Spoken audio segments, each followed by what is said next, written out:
η πριγκίπισσα Άννα και ο Ζόμπι. Zombie style.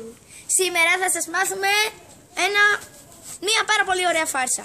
Κοιτάξτε, έχουμε μια χαρτοπετσέτα και έχουμε και εδώ ένα πιάτο νερό. Λοιπόν, κοιτάξτε. Βουτάμε τη χαρτοπετσέτα μέσα στο νερό.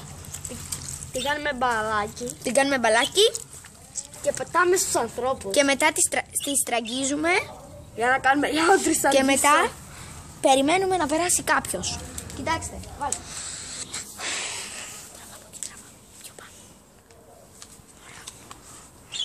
Συγγνώμη για την καθυστέρηση, απλά περιμένουμε κάποιος να έρθει.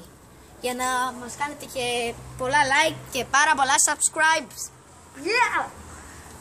Συστάει.